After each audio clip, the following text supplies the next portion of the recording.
뒤집힌 돼지가 하늘을 본다. 뒤집힌 돼지가 하늘을 본다라는 제목으로 하나님 말씀 증거하도록 하겠습니다. 어떤 사람이 말을 하면은 잘 들립니다. 근데 어떤 사람이 말을 하면은 잘 안 들립니다. 이유가 무엇입니까?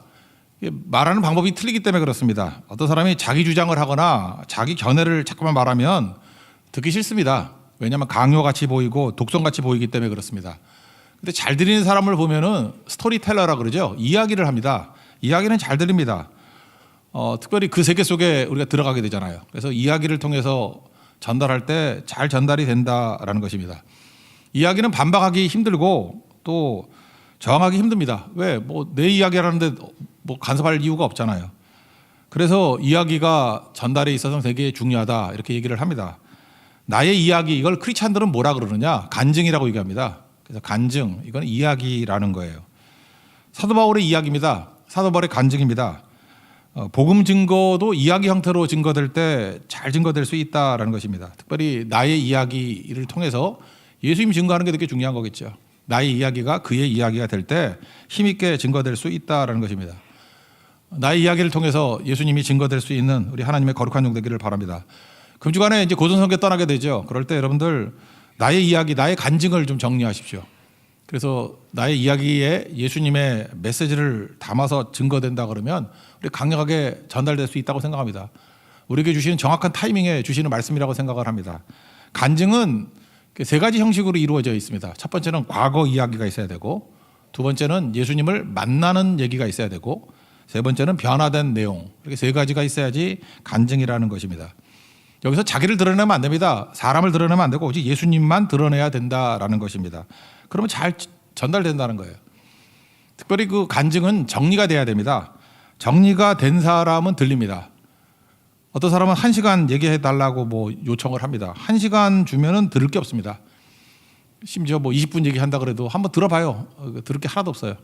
그러니까 요약을 할 줄 알아야 된다라는 거예요. 잘 정리가 되는 거. 베드로전서 3장 15절에도 그런 말씀이 있죠. 너희 속에 있는 소망에 관한 이유를 묻는 자들에게 대답할 것을 항상 준비하라.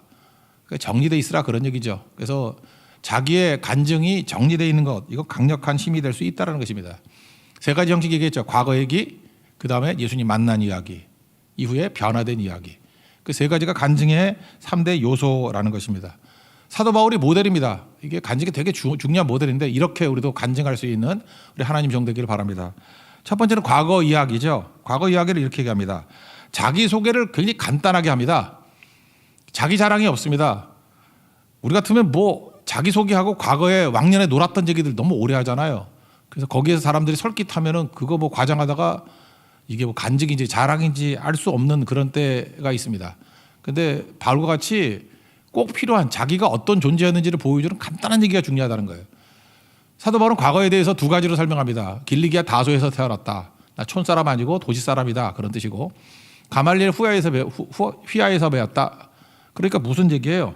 문화생이다. 그런 얘기는 나 학력 되게 높다. 그런 거죠. 그러니까 제대로 된 최고 수준의 학문 훈련을 받았다.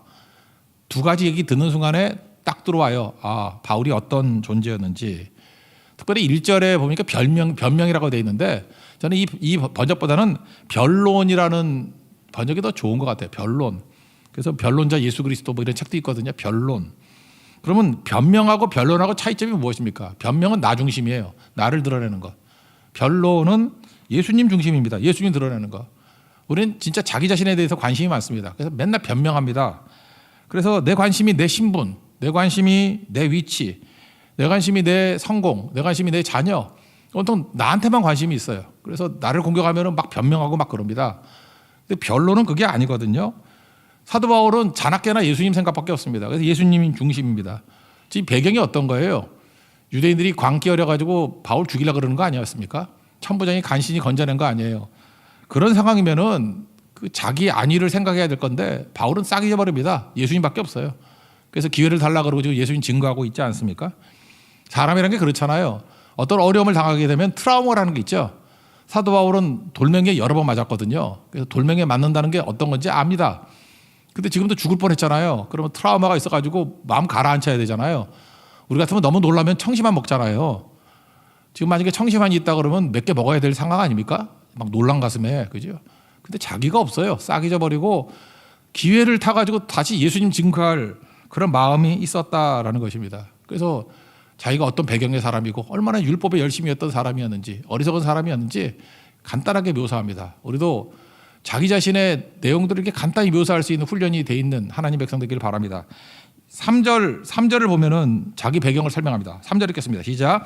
나는 유대인으로 길리기아 다소에서 났고 이 성에서 자라 가말리엘의 문화에서 우리 조상들의 율법에 엄한 교훈을 받았고 오늘 너희 모든 사람처럼 하나님께 대하여 열심히 있는 자라. 빌립보서 3장 같은 데 보면은 뭐 육체를 신뢰할 만한 것이 있다 그런 얘기를 하지 않습니까? 뭐 8일 만에 할례 받았고 이스라엘 족속이요 베냐민 지파요 또 뭐 히브리인 중에 히브리인이요 율법으로는 바리새인이고 열심으로는 교회를 박해하고 율법의 의로는 흠이 없는 자다 뭐 그러잖아요. 근데 뒤에 또 뭐라 그래요? 이거 다 해로 여기고 배설물로 여겼다 뭐 그런 얘기 나오지 않습니까? 근데 사도 바울은 그렇게 많이 갖췄음에도 불구하고 그냥 간단하게 자기 자신의 과거를 묘사하고 있더라 그런 얘기입니다. 그리고 자기 허물을 더 많이 얘기합니다. 과거 난 허물투성이었다. 그래서 크리스찬들 박해하고 결박하고 이랬던 것 대제사장과 장로들이 증인이다. 그 옆에 핍박하는 사람들 원래 같은 편이었거든요. 저거 우리 편이었는데 저거 뭐 하는 짓이야? 변절자야? 뭐 이런 거죠. 그래서 다 알고 있다라는 것입니다. 얼마나 악질이었는지 다메섹에 가는 공문 받아가지고 멀리 있는 크리스찬까지 잡아 쳐놓으려고 나 그러던 사람이었다. 여긴 사람이 다 증인 아니냐? 니네들도 율법에 대한 열심이 있는데 나는 더한 열심, 잘못된 열심을 가지고 있었다. 나는 완전히 망가진 인생이었다. 그래서 과거 얘기할 때 자랑이 아니죠. 자기가 얼마나 그리스도 이전에 헛된 인생이었는지 망가진 인생이었는지를 묘사하고 있습니다. 4절 5절 읽겠습니다. 시작. 내가 이 돌을 박해하여 사람을 죽이기까지 하고 남녀를 결박하여 옥에 넘겨놓으니 이에 대제사장과 모든 장로들이 내 증인이라. 또 내가 그들에게서 다메섹 형제들에게 가는 공문을 받아가지고 거기 있는 자들도 결박하여 예루살렘으로 끌어다가 형벌받게 하려고 가더니. 한마디로 말해서 나 같은 죄인 살리신 주에서 놀라와. 그 고백이죠. 그래서 간증할 때는 이겁니다. 과거에 대한 얘기를 어떤 사람은 또 일부러 겸손함을 가지고 뭐 너무 숨기려고 그래요. 숨기려고 그런 것도 좋은 게 아니고 간단한 몇 마디로 내가 어떤 존재였는지를 드러내야 돼요. 길리기아 다소 출신, 가말리엘 문화, 그리고 엄청나게 나쁜 놈, 뭐 악질이었다, 뭐 이런 정도 이렇게 자기를 묘사합니다. 두 번째 내용입니다. 예수를 만난 얘기를 반드시 해야 된다는 것입니다. 빛을 만난 거죠. 이때부터 중요한 거죠. 다메섹 도상에서 오정쯤에, 그러니까 12시쯤에 밝은 빛, 센 빛을 보게 되었다라는 거예요. 예수님 만났다 그런 얘기 아닙니까?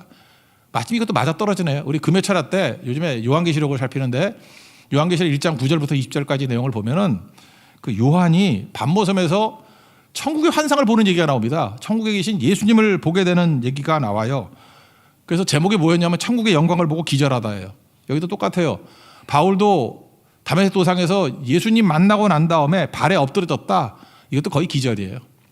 여러분 진짜 예수님 만나는 경험이 있기를 원합니다. 예수님 만나면요 제정신이 아닙니다. 거의 나가 떨어져요. 이게 이런 경험들이 다 있어야 된다라는 거예요. 이거 없이 뜨거움 가지고 산 사람이 별로 없죠. 이런 경험이 있었던 사람이 누굽니까? 스데반이 그랬죠. 스데반이 예수님 돌에 맞아 죽을 때 예수님 보고 하나님이 영광 받다. 뭐 돌에 맞으니까 바쁘니까 긴 말을 못 해요. 그리고 보좌 우편에 서신 예수님 보느라. 밤모섬에 있던 요한은 좀 시간적인 여유가 있었는가 봐요. 그러니까 좀 더 자세히 설명하죠. 뭐 자세히 설명하면서 뭐 이 얘기 저 얘기 하는 얘기들이 쭉 나옵니다. 그죠? 잠깐 설명해 줄까요? 예수님이 교회살이를 다니신대. 그래서 지금도 그래요. 예수님 만나려고 그러면 교회에서 얼쩡거려야 됩니다. 예배드리고 기도하고 선교하고. 예수님이 교회 사이를 왔다 갔다 하신대요. 어디나 계시지만 교회 사이를 왔다 갔다 하신다. 그거를 봤고 두 번째 예수님의 모습에서 제사장의 모습을 봤어요. 제사장 모습에 발에 끌리는 옷 그리고 금띠 속죄하신다는 거죠. 또 하나 예수님의 모습을 보니까 이렇게 본 거예요. 머리는 흰 머리털, 그다음 눈은 그죠 이렇게 눈은 불꽃 같은 눈, 그리고 발이 있는데 주석발, 밟아 박살을 내버리는 밟아 이겨 죽여버리는 그런 강력한 능력의 발. 예수님이 말씀하시는데 목소리가 맑은 많은 물소리 같대요. 그러니까 웅장하다 뭐 그런 거였겠죠. 그래서 예수님 모습을 두 가지로 본 거예요. 강력하심, 제사장. 그리고 예수님이 무슨 일을 하시냐? 다스리고 계신다는 거예요. 교회를 다스리고 계신다. 오른손에 7별 일꾼들이거든요. 교회 사자들을 붙들고 일하시고 입에서는 좌우에 날성검이 막 나가요. 그냥 말씀하실 때마다 그냥 면도칼 같은 게 막 나간다는 거예요. 그리고 얼굴에는 해같이 밝은 얼굴이 있더라. 이게 무슨 얘기입니까? 이게 글로 표현한 거지 요한이 보고 이렇게 표현한 거예요. 이거 100% 다 전달되는 거 아니잖아요. 근데 여러분들이 예수님을 진짜 만나면은 예배 중에, 기도 중에, 선교 중에 예수님 만나면 이게 무슨 뜻인지 이해가 된다고요. 그래서 시편 같은 데 읽어보면은 못 알아들 소리가 되게 많아. 근데 제가 요한계시를 보면서 같은 걸 보고 시편 기자는 이렇게 묘사를 했구나. 그걸 알게 됐어요. 스데반은 이렇게 묘사를 했구나. 이사야는 이렇게 묘사했구나. 그게 뭐 스랍들이 와가지고 뭐 거룩하다 뭐 이렇게 묘사를 했구나. 다 같은 걸 본 거거든요. 여러분들 같은 걸 보면은 이제 무릎을 치면서 이해가 되는 거라고요. 요한은 저거를 보고 이렇게 설명하고 있구나. 예수님 만나는 체험이 있어야 된다는 것입니다. 달라요, 완전히. 이건 공부로 만날 수 있는 것도 아니고 연구로 만날 수 있는 것도 아니고 뭐 바울이 공부 안 했다고 예수님 만난 겁니까? 아니잖아요. 체험적인 만남이에요. 지금도 예수를 10년, 20년 믿어도 흐리멍텅하게 되는 이유가 뭐냐면 예수님 만나는 체험이 없기 때문에 그렇다고요. 기도해야 됩니다. 우리 예수님 만나게 해 주옵소서. 그죠? 찾고 찾으면 주님께서 만나 주신다 그러잖아요. 이사야 55장인가요? 8절에 여호와를 만날 만할 때 찾으라. 가까이 계실 때 그를 부르짖으라. 그러면 만나 주신다는 거예요. 55장 6절이네요. 6절. 그죠? 그런 말씀 붙들고 여러분 예수님 만나는 그런 것들이 있어야 된다는 거예요. 간절함이 있으면 만납니다. 간절함이 있으면. 여러분 간절함이 있습니까? 도대체 뭐에 간절함이 있어요? 우리 점심때 되면은 한 11시쯤만 되면은 서로 간절함이 있잖아요. 점심 뭐 먹을까? 그런 거 없어요? 막 사람 눈빛을 보면 막 긴장하고 있어요. 막 갸우뚱하고 이게 무슨 다른 거에 대한 호기심이 아니에요. 뭐 먹지? 김치찌개 먹을까? 뭐 돈가스 먹을까? 뭐 이런 거예요. 그죠? 데이트할 때도 간절함이 있지 않아요? 뭐 어디 갈까? 어떻게 데이트할까? 근데 예수님에 대한 간절함은 없어요. 그러니까 문제가 되는 거죠. 예수님에 대한 간절함이 있어야죠. 어떻게 만날 것인가? 예수님이 요한계시록 1장 같은 데 보면 내가 살아있는 자다고 그죠? 전에 죽었지만 이제는 세세토록 살아서 사망과 음부의 열쇠를 가지고 있다고. 예수님 만나면 두려움 다 사라져 버리고 능력 있게 설 수 있다라는 것입니다. 예수님 만나야죠. 바울이 변화됐던 이유가 뭡니까? 예수님 만났기 때문에 그래요. 이건 뭐 말할 것도 없습니다. 뭘로 설명할 거예요? 분명히 여러분 예수님 만났던 사건들이 있을 거 아니에요. 예수님 어떻게 만났는지. 그 간직에 포함돼야 돼요. 똑같은 걸 보고도 여러분의 용어가 달라요. 다 만나는 방식이 다 다르거든. 그거 설명해 줘야 돼요. 잘 모르겠으면 스데반의 모습으로 설명하든지 아니면 이사야로 설명하든지 베드로 같으면 변화산에서 예수님 만났잖아요. 그죠? 영광의 예수님. 뭐 그런 거 설명하든지 그 베드로 전후서에 나오잖아요. 그거. 내가 영광 가운데 예수님 봤다고 음성 들었다고. 그런 것들 이게 고백할 줄 알아야 된다는 것입니다. 여러분 어떻게 만나셨습니까? 그 만남 고백 그게 능력 있게 된다라는 거예요. 그러고 난 다음에 뭐라 그래요? 내가 무엇을 하리까? 그랬더니 뭐 기다리라 그래서 너 사람 만나야 된다. 아나니아 만나게 만들고 있지 않습니까? 이게 되게 중요한 건데 가이사랴 빌립보 고백이라 그러죠. 마태복음 16장부터인데 거기서 예수님 묻죠. 야 나를 누구라 하느냐? 남 얘기하잖아요. 남 얘기. 세례 요한이라 그럽디다. 엘리야라 그럽디다. 뭐 선지자 중에 하나라 그럽디다. 예수님 그거 원하는 거 아니죠? 그거 말고 너희는 나를 누구라 하느냐? 말을 못해요. 베드로 얘기하잖아요. 저는 그리스도시요 살아계신 하나님의 아들입니다. 만나의 고백이 나오죠. 여러분 나의 하나님에 대한 고백이 나오기를 원하신다는 것입니다. 그래서 간증의 두 번째 내용은 내가 만난 예수님 고백해야 돼요. 예수님 이런 분입니다. 거짓말할 수 없잖아요. 진짜 만나야 된다는 것입니다. 그래서 과거의 얘기를 간단하고 만난 이야기, 그죠? 그거 설명해야 돼요. 만난 이야기. 이건 만나야 전하죠. 예수님 만나지도 못한 사람이 무슨 전도를 할 수 있겠어요? 내가 이렇게 만났다. 여러분의 만남들을 정리할 수 있는 하나님의 은혜의 종 되길 바랍니다. 그 세 번째 변화죠. 사실 이 세 번째가 제일 중요한 거예요. 이게 변화된 내용들을 쭉 설명해야 된다는 것입니다. 예수님 만났더니 빛이 얼마나 강했는지 못 보게 됐어요. 두 가지 현상이 벌어졌는데 앞이 안 보였어요. 센 빛 때문에. 그래서 볼 수 없는 존재가 되어버렸고 또 하나는 볼 수 없으니까 어떤 일이 벌어집니까? 끌려다녔어요. 이제까지 사도 바울은 어떤 존재였습니까? 자기 멋대로 자기 마음대로 능동적으로 살던 존재였는데 이제는 끌려다녀요. 우리 예수님 만나면 이렇게 돼버립니다. 하나님의 부르심 그래서 끌려다니는 인생이 돼요. 내 뜻대로 안 살아요. 주님 뜻대로 살게 되지. 일단은 눈이 안 보이게 됐어요. 저 이것도 좋다고 생각합니다. 왜냐? 우리는 세상 발김증이 있습니다. 너무 세상에 관심이 많아요. 그냥 온통 눈만 뜨면 세상이에요. 무엇을 먹을까? 무엇을 마실까? 무엇을 입을까? 어디 뭐 아파트 올랐나? 어느 대학 가나? 뭐 온통 뭐 입고 왔나? 그냥 교회 와서도 영적인 눈이 열려야 되는데 육적인 눈만 열려가지고 무슨 저거 밍크냐 진짜냐 가짜냐, 주방에서 밍크 코트 입기는데 저게 가짜냐 진짜냐, 그거에 관심만 많아요. 그죠? 진짜 관심이 뭐가 돼야 되죠? 진짜 관심이 영적인 거. 그래서 눈이 이렇게 가려져야 돼요. 그래서 예수님 제대로 만나면요, 세상 눈이 가려질 때가 있다라는 것입니다. 언제 가려집니까? 갑자기 덜컥 병이 나가지고 입원하면 아무것도 안 보여요. 예수님밖에 안 보여요. 어디 가가지고 망하든지 뭐 어떻게 갇혀 있든지, 우리 인생에 그런 때가 있잖아요. 오늘 제목이 그거거든요. 돼지 얘기인데, 제가 옛날에 돼지 농장 갔을 때 거기 안수 집사님이 하셨던 얘기예요. 돼지는 목뼈에 관절이 없답니다. 그래서 구조적으로 땅바닥밖에 못 본대요. 그래서 하늘을 볼 수 없는 존재가 돼지랍니다. 불쌍하죠? 우리는 관절이 있으니까 들잖아 이렇게. 돼지는 그게 안 된대요. 그러니까 돼지 목살이 맛있지, 안 움직이니까. 그죠? 이렇게 관절이 없어가지고. 근데 돼지도 하늘을 볼 수 있을 때 기회가 있다라는 거예요. 어디 돌멩이 걸려가지고 발랑 뒤집어졌을 때. 그래서 그분이 돼지 키워봤대요. 뒤집힌 돼지가 하늘을 본대요. 우리 인생이 그래요. 우리 인생이 돼지같이 살거든요. 맨날 땅바닥만 쳐다보고 무엇을 먹을까, 무엇을 마실까, 무엇을 입을까, 그러고 살아간다고. 너무 안타까워서 우리에게 하나님께서 이렇게 걸려 넘어지게 만들 때가 있다고요. 그래서 뒤집힌 인생이 돼요. 고난, 뭐 어려움 이런 거겠죠. 뭐 감당 못할 시험. 그래서 하늘을 보는 거예요. 하나님 바라보는 거라고. 하늘의 것을 구하면 사는 거죠. 위의 것을 구하라. 골로새 3장 1절 2절. 위의 것을 구하면 산다고. 우리 변화시키는 겁니다. 그래서 어떤 분은 그러죠. 뭘 예수님을 저렇게 맹목적으로 믿냐고. 그거 나쁜 뜻으로 사용하죠. 예, 맹목적으로 믿어요. 되게 중요한 겁니다. 초반에 뜨거울 땐 맹목이 돼야 돼요. 딴 게 안 보여야 된다고. 뭘 그렇게, 무엇을 먹을까, 무엇을 마실까, 무엇을, 그게 뭘 중요하다고. 다 먹어야 그뿐이고, 뭐 더 좋은 집에 살아봐야 그뿐이지. 맹목이 되는 게 하나님 목적일 수도 있어요. 하나님만 보여야죠. 그죠? 다 사라질 것들 뭐 헛된 거에 인생 투자해서 뭘 하겠습니까? 그래서 사도 바울이 안 보였다. 이게 되게 상징적인 의미가 있다고요. 그리고 9장에 보면요. 9장 11절 앞부분에 보이죠. 아나니아한테 그런 얘기를 해요. 야, 너 직가라는 스트레이트, 직가 스트레이트라고 있죠. 이렇게 직선, 신장로라 그러나 이렇게 큰 길. 그 옆에 바울이 있는데 그놈이 기도하고 있다. 안 보일 때 9장 고백에 의하면 사도 바울이 뭐 하고 있었어요? 기도하고 있었다고. 우리도 그렇다고요. 아무것도 안 보일 때 기도해요. 잘 보세요. 자기가 본다 그럴 때는 엉뚱한 짓 하다가 안 보이니까 하나님만 보이고 그때 기도하잖아요. 이게 너무 중요한 거겠죠. 그리고 이제까지 자기 인생을 살았어요. 근데 이제부터는 끌려다니는 인생이죠. 여러분이 많은 순간에 내가 결정하고 내가 살아가는 게 잘 산다고 생각을 해요.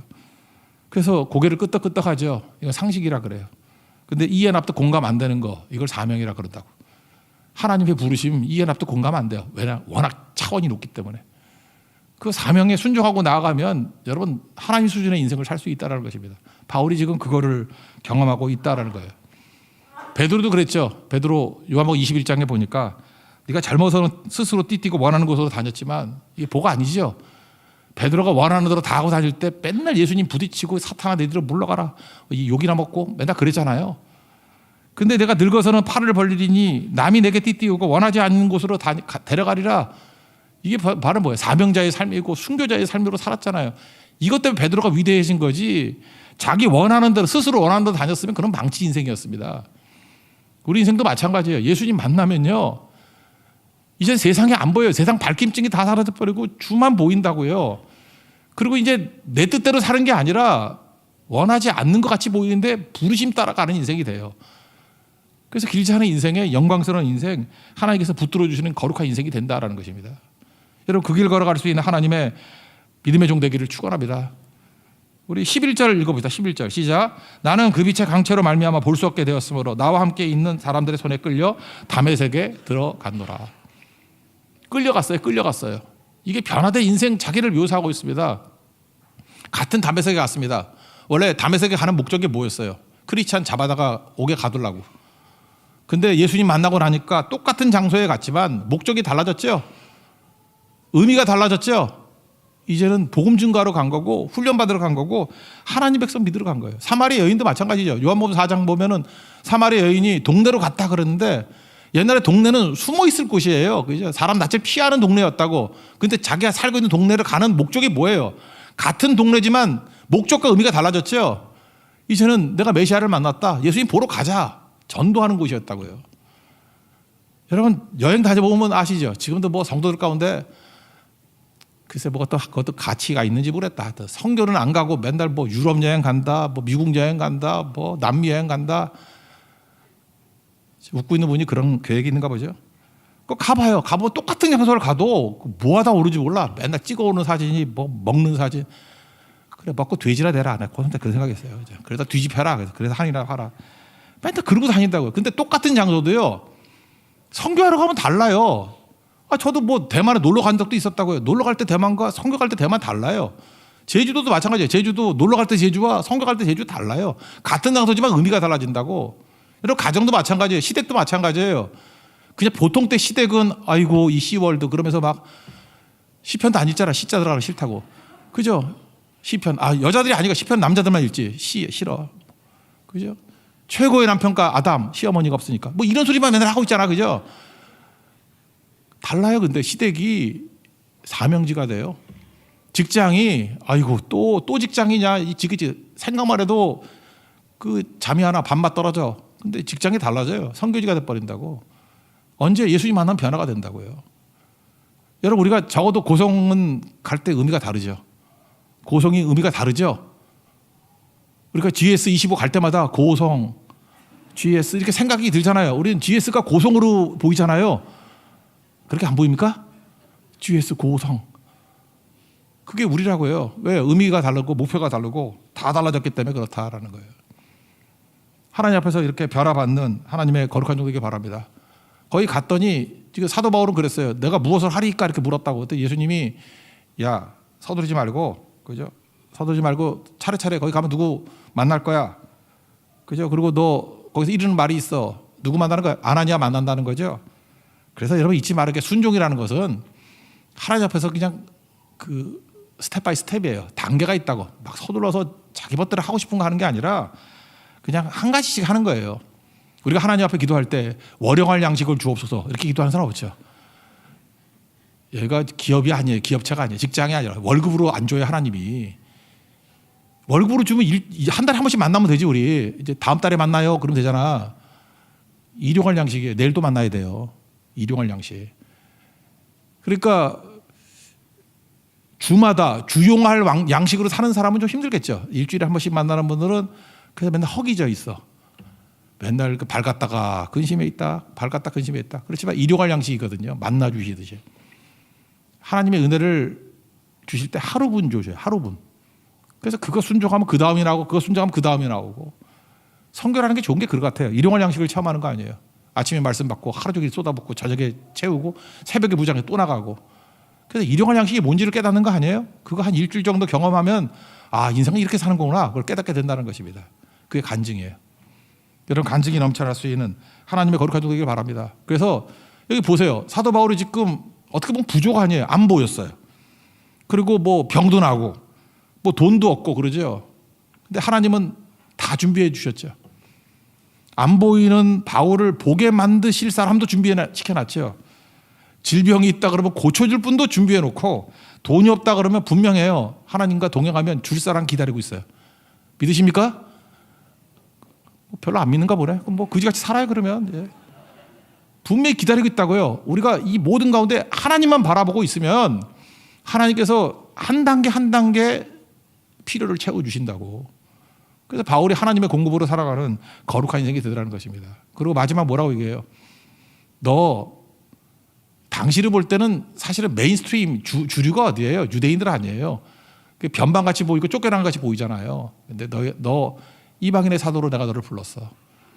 네가 지금은 변방같이 보이지만 세월 지나봐. 네가 주인공일걸. 유대인들 한 줌밖에 안 되잖아요. 근데 전 인류를 위해서 복음 증거하는 사역의 문을 연 게 바울 아닙니까? 그래서 우리가 지금 당장으로 파악하면 안 됩니다. 오히려 내가 어려움과 이 막힌 것 때문에 하나님께서 훨씬 더 넓은 바다 같은 곳으로 우리를 이끌어 가신다라는 거예요. 21절 읽겠습니다. 시작. 나더러 또 이르시되 떠나가라 내가 너를 멀리 이방인에게로 보내리라 하셨느니라. 사명 주셨다는 거예요. 사명으로 살아갈 수 있는 하나님의 종 되기를 바랍니다. 그러므로 여기 이제 사도 바울의 잘 짜여진 이 간증대로 우리도 살아야 돼요. 과거 이야기, 그죠? 내가 누군지 짧게, 그리고 내가 얼마나 악질이었는지 그 잠깐 설명하는 거야. 거기에 흥미를 가지면 안 돼요. 딱 보면서 아이고 도리도리 해야 돼. 이게 뭐야? 그리고 예수님 만난 얘기, 그 자기만의 마이 스토리가 있어야 돼요. 예수님 어떻게 만났는지 다 달라요. 이거 흉내를 하면 안 돼요. 여러분 만난 게 있을 거 아니에요. 진짜 만나셨죠? 그 얘기 해야죠. 그리고 변화받은 이야기. 내가 안 보였는데, 내가 내 인생 스스로 감당 못하고 끌려다니는 인생이었는데 예수님이 그걸 하나하나 풀어주시고 예수님 때문에 내가 이렇게 변화가 되었노라. 이게 간증입니다. 간증하면은 기억나는 게 있는데 간증으로 만든 찬송이 288장이에요. 예수를 나의 구주 삼고. 페니 크로스비라는 그 맹인 여성이 만든 노래 아닙니까? 태어난 지 6주 만에 의사 실수로 말미암아 맹인 돼 버렸어요. 의료사고죠. 아버지 일찍 죽고 가난했습니다. 근데 뭐 눈은 안 보이고 할 수 있는 건 시 짓는 거예요. 12,000개의 시를 지었다 그러죠. 작사 지었다 그래요. 뭐 우리가 하는 노래 되게 많잖아요. 인내하신 구세주여, 뭐 이거 나의 갈 길 다 가도록. 제가 죽을 때 이거 부르고 싶어요. 나의 갈 길 다 가도록. 이거 많이 부르잖아요. 그죠? 나의 갈 길 다 가도록. 예수 인도하셨네. 예수를 나의 구주 삼고. 뭐 되게 많아요. 그죠? 제가 보니까 제가 좋아하는 찬송가의 3분의 2가 다 페니 크로스비더라고. 근데 특별히 이 예수를 나의 구주 삼고 이 찬양은요, 53세 때 지은 찬양이에요. 그 1873년인데 페니 크로스비는 친구가 많았는데 나이 차이가 되게 많아. 20살 어린 여자분인데 친구야. 저도 20살 어린 사람 친구로 삼기가 될까? 이진우 목사하고 20살 차이인데 친구가 될까? 잘 놀면 친구죠. 그죠? 동강이하고 나가 친구가 될까? 제가 동강이를 데리고 어디 등산을 가거나 이렇게 가면은 우리 딸이 그래요. 그 부장님이 부르는 거하고 똑같대. 절대 좋아서 가는 거 아니래. 그래서 내가 몇 번 부를 거야. 좋아서 오는 거예요? 네 그러는데 저것도 아니래. 저게 사회생활이래. 사회생활 잘하는 거래. 알 수가 없어요. 뭔지. 하여튼 근데 크로스비는 20살 어린 그 넵이라는 여자예요. 넵, KNAPP. 그 피비넵이라는 20살 어린 친구가 있었어요. 이분은 또 작곡을 잘해요. 자기가 작사해놨는데 내가 히브리서 말씀을 듣고 너무 은혜가 돼가지고 내 감격을 이렇게 지어놓은 시가 있는데 이걸로 노래 좀 만들어줘. 그래서 거의 그날 즉석에서 만든 게 288장이에요. 예수를 나의 구주 삼고. 그 도대체 페니 크로스비가 뭘 그렇게 감격스러웠냐? 자기 인생을 돌아보니까 시험도 말았어요. 30대에 결혼해가지고 딸도 하나 잃었어요. 그 고난 많은 여자 아니에요. 뭐 자기는 의료사고로 뭐 눈 잃고 아버지 돌아가시고 딸 낳는데 또 딸도 또 죽고. 하여튼 뭐 그거 인터넷 같은 데 찾아봐요. 뭐 하여튼 시험 투성이야. 그런데 곰곰이 생각했더니 하나님 은혜가 생각나서 간증하는 거예요. 예수를 나의 구주 삼고 난 다음에 최고의 감격이 성령과 피로서 나를 거듭나게 만들어 주셨다. 나를 구원해 주셨다. 그리고 이 세상에 살아가면서도 내 영혼이 하늘의 영광을 누리면서 본대요. 이 땅에서 하늘의 영광을 본대요. 이게 지금 바울의 얘기 아니에요? 이 땅을 살아가면서 보좌에 앉아 계신 예수님 본 거 아니에요? 이게 요한 얘기 아니에요? 이 땅에 살아가면서 하늘의 영광 본 거 아니에요? 그래서 뭐라고 얘기해요? 이것이 나의 간증이에요. This is my story. 이게 my story라고. 이것이 나의 찬송이라. This is my song. 그래서 뭘 하자는 거예요? 나 사는 동안 끊임없이 구주를 찬송하리로다. Praising my Savior all day long.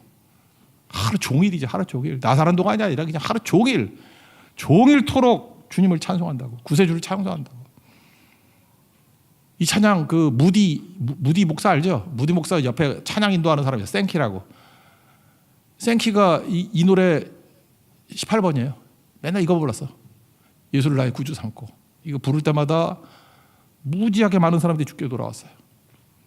이 찬양, 이게 간증이 돼. 한 사람의 간증 하나를 가지고 생키가 또 이걸 활용하고 마이 스토리가, 마이 송이 수없이 많은 사람들 죽게 이끄는 권능의 찬송과 고백이 되었다는 것입니다. 이번 삶 속에서도, 여러분 고성에서도 여러분의 준비된 간증이 있기를 원합니다. 그래서 하나님 앞에 잘 쓰임받는 권능의 종 되기를 축원합니다. 자리에서 일어나겠습니다. 다시 한번 찬성합시다. 우리 288장